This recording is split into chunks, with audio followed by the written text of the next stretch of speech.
Hi guys, this is Christina from Capital City Beads, and we are going to make this super cute sliding chain bracelet. I have a few different colorways available on my website.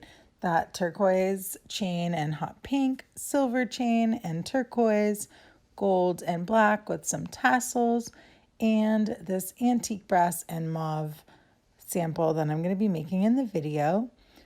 In your kit, you're going to get about 10 inches of chain, 2 crimp beads, a sliding clasp thingy.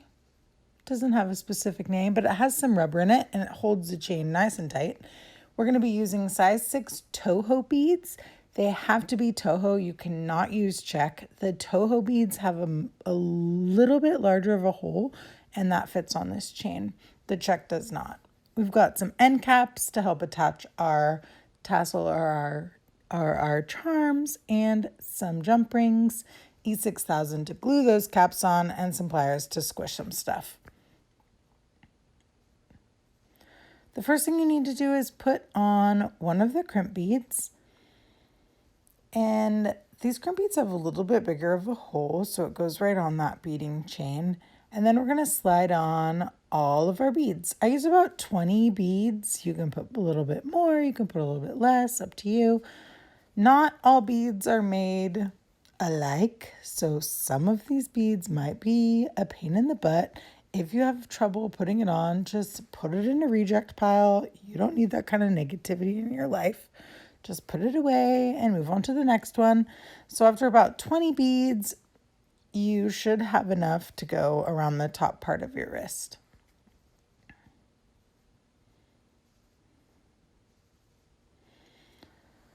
That's 20 beads. I'm going to finish this off by putting my crimp bead on the other end.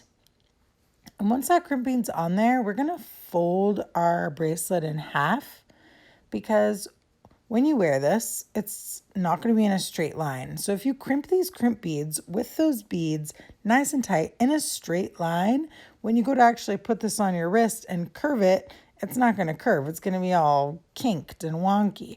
So when we crimp these, we need it to be in the position that it will be when we're wearing it. So you want to line those beads up in the center of that chain with the chain actually folded in half. It takes a little fussing with. You got to push them, move them, scooch them. They're not super slippery, but once you get that nice in position there where the beads are in the center and your chain is folded in half, you can then go in with your pliers and you're going to actually smush those crimp beads. It's a little tricky because that chain is kind of thick, but just squish them down as hard as you can to keep those beads from sliding everywhere.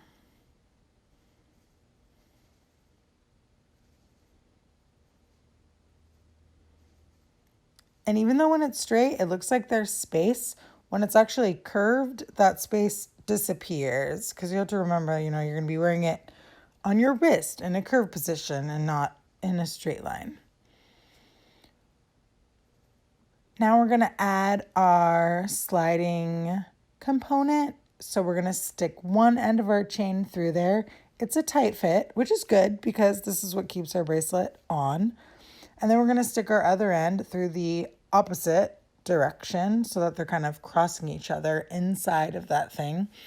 When you get to the second one, you got to really push. It took me a second to get this in there. Don't fret. Give it a minute. Just really push. Don't be afraid. You're not going to hurt it. Shove it in there. And when it kind of sticks out a little bit, grab it and pull it through.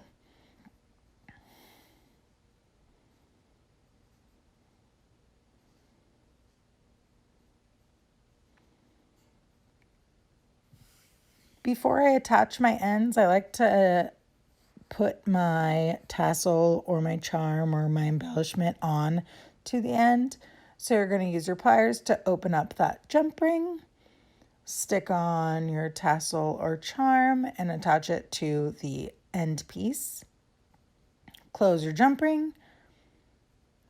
Okay, close your jump ring better than I did. Yeah, there we go. We got it eventually. Okay, other one. Let's see if I can do better this time. Okay, I made it. We're gonna be okay, guys. Everything's gonna be okay. Now we're going to use some glue. I like to use E6000. I'm going to open this up and stick the end of my chain just right in there. Don't bother squirting anything out. Just shove it in, get some glue on there. And then you're going to stick your end cap right on there. Your glue is most definitely going to splooge out. Don't trip out. It's okay. You can wipe it right off. We're going to do the same thing on the other side. Stick it on there. Let the glue splooge out. No big deal.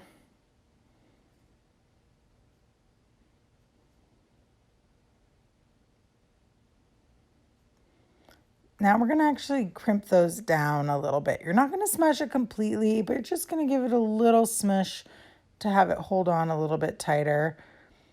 Once those are smushed down, wipe away some of that excess glue, and then you're going to let this dry.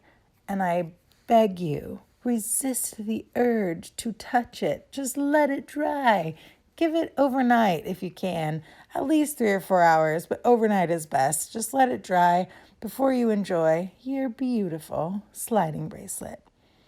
Please check out our website. We've got lots of kits available and a lot more videos coming. Thanks, guys.